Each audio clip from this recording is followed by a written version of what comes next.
And welcome to WTL. Where's the line, everybody? I'm your host, Andy Class, and joined by Jabron. the Parlay Pounder. You got it. All right, we talked some NFL. Yeah. Let's talk some bowl games. Heck yeah, the big bowl games. Some college football here. And Yeah. let's start with one of the bigger brands out there, Alabama. Yep. Taking on Kansas State, where Kansas State is a 6.5-point dog. That's an 11 o'clock kickoff for the Sugar Bowl in New Orleans. Yeah, Andy. These teams have reached this bowl in two very different ways. Yeah. Alabama entered the season touted as the SEC championship contender, yet failed to live up to those expectations due to a few close losses.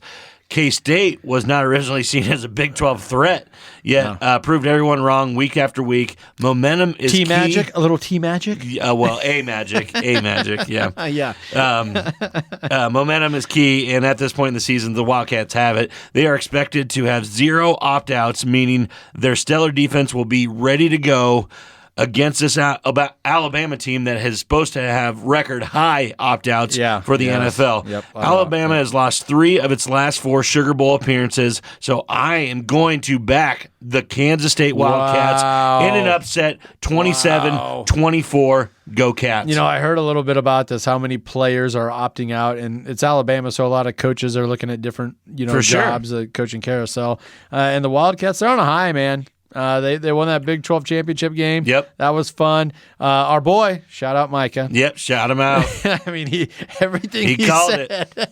He was a homer, but the homer works sometimes. But like what you're alluding to, Andy, fading Alabama in big games is always a risky move. Yes, it is. Which making this a huge bet or whatever, I would still lean towards the under in this game as my best bet of the game. Okay. Each of those, I just don't think that Kansas State's going to win this game by keeping that total low for Alabama, and Alabama's defense isn't going to let K-State just go willy-nilly. So I really think it's going to be under that 54.5 or whatever you can get it at right now, 56 in some places. So shop that around, get it as high as you can, and bet that under. Alabama could have 6 or 7 defensive players opt out. Correct. And it'd just be replaced with 6 or 7 other 5-star guys. Right.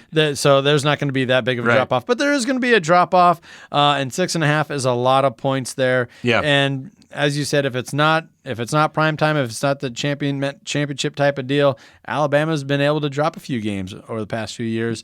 Yeah. Oh man, that's just tough for me to bet against Bama. Even though both of these teams have 10 wins. Yep. I get it. So if Very I had a lean, 10 wins. Yeah, very different. So if I had a lean, why not? Kansas State, give me the points there. Yeah, we'll take 6.5 points. Take it to the bank. Like I said, I'm looking at that plus 205 money line. Best bet of the game is under that 56-point total. I think it's going to be a low-scoring affair. There we go. Come on, Wildcats. One more time. One more time. All right, let's talk about another squad of Wildcats. Iowa Hawkeyes taking on the Kentucky Wildcats, where the Kentucky Wildcats are a 2-point dog. That's the Music City Bowl in Nashville, 11 o'clock kickoff on ABC. If I was going to win this game, Andy, it's got to get that defense back in line. Before its loss to the Huskers, shout out Huskers, the Hawkeyes had only allowed 13 or fewer points in 4 straight games. In fact, their scoring defense ranks 6th best in the nation, only giving up 15.5 points per game. They're also allowing the 7th fewest total plays per game as well. So, yeah, they really shoved around South Dakota State. Meanwhile, Kentucky's offense has been far from consistent. I just really like the Iowa Hawkeyes to kind of play this one out, win by a field goal. I'm expecting Iowa to rely on its defense to slow down and frustrate Kentucky, leading to another low-scoring win. Best bet, take the Hawkeyes with the points. If you're just looking at the number, these two teams mirror one another. Both 7-5, 7-5 against the spread are the Hawkeyes. 8-4 against the spread. Kentucky Wildcats. I do think it's a fascinating game, in that Kentucky's going to want to move the ball. Yes, they're going to want to move the ball. And Iowa, what are they good at? Or traditionally their strength has been their defense and taking the ball away and pounding the rock and speeding up games. So I really like Iowa to keep this score low and to win the game. To win the game. It's a low total. Yep. 31? Yeah, no, I'm not. I don't think I'm going to touch the under here, Andy, just because that can be reached. Yeah. I just like the Iowa Hawkeyes to grind this one out and win by a field goal late. That would cover that spread. And I'll go out on a limb here. I kind of like the over. Yeah. I think bowl games are kind of zany. Things happen at the end. You know, we saw that last night with Kansas, Arkansas. Like, where'd all those points come from? Just they came late and they came a lot, those overtimes. But no, like I said, Andy, I have Iowa winning this 20-17, which would go over that 31 total. So go with the Hawkeyes, go with the over.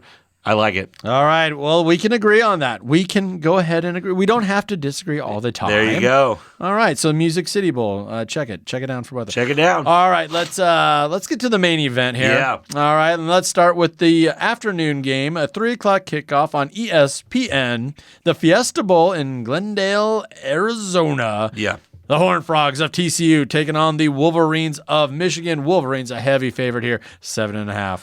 Yes, these two powerhouses going up against one another in the Fiesta Bowl. TCU's offense has been one of the most explosive in the country, averaging over 40 points a game and 473 yards per game. Max Duggan's Horned Frogs are a handful for any defense. Yep. Yes, even Michigan. Duggins doesn't care. He'll lay it out there. He'll figure it out. He will. We saw that a couple times this year. We have, and people have been underestimating them every single game this season, and it took a really, really good Wildcat Kansas State Wildcat to bring them down. Yep. So, and that's just one game. However, the Wolverines are one of the few teams, like we said, equipped to match them on the defensive side of the ball. The Wolverines are so good on defense. TCU showed some of its weakness in that Big 12 game, and Michigan should control, I think, throughout this contest. Give me Michigan 35, TCU 23. I like Michigan as well. And TCU, the best defense they have faced all year long was Texas's. Yeah. And Texas 50th, 51st in the nation. I mean, nothing to write home about. Right. Good, solid, whatever.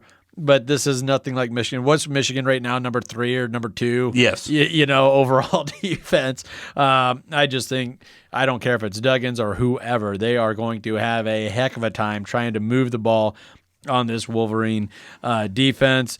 And I also think it's going to be a short game. I think Michigan's just going to grind it out. They do. They're just going to pound the rock with multiple running backs. They're not going to show their hand. I do think they're going to keep a few of those barnyard plays, trick plays in their back pocket. So I think it's going to be a short game, physical game, and it's just going to be, I think the Horned Frogs are going to be overwhelmed. I really do. I think that's correct, Andy.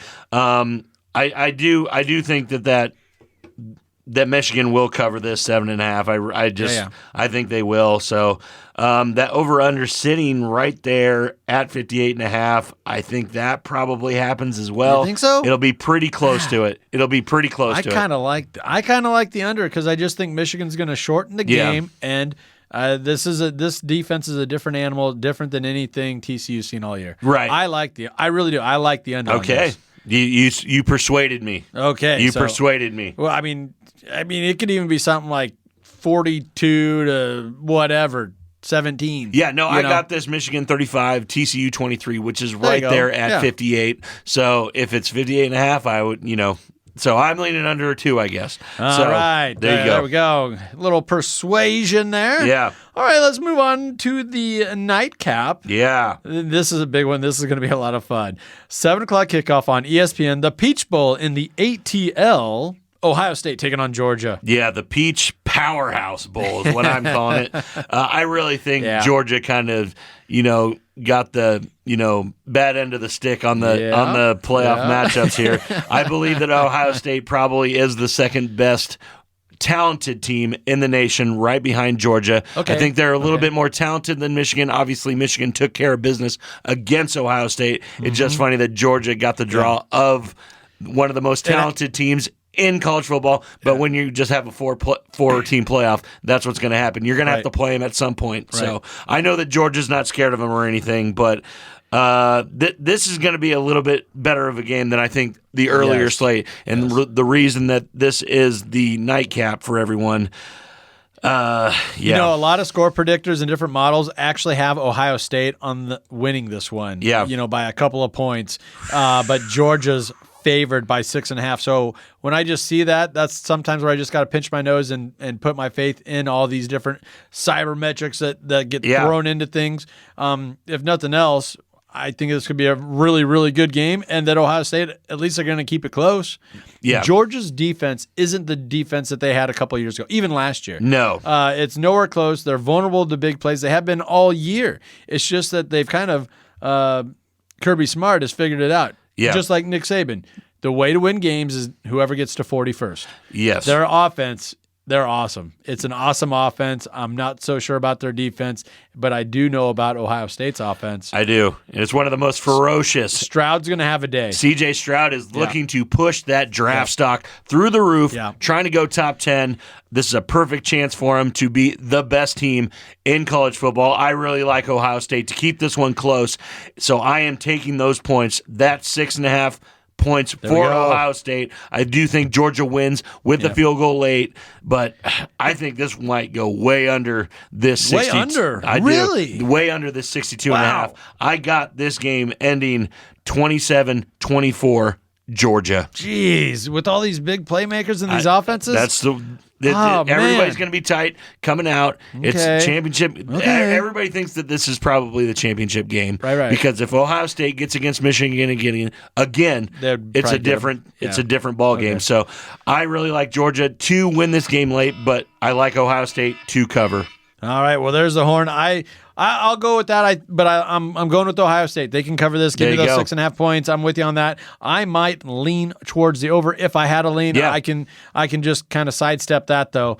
But I think we are in agreement. Okay. Take those 6.5 points, Ohio State, because it's going to be closer than that. I believe so. All right, let's take a minute to recognize one of our fabulous partners. That is the Nebraska Brewing Company. I've been enjoying the Cardinal Pale Ale along with just the regular IPA. Are you just sticking with the Taco Vesa? All year long. No, it's good. They have so many good beers, and I have tried multiple of them.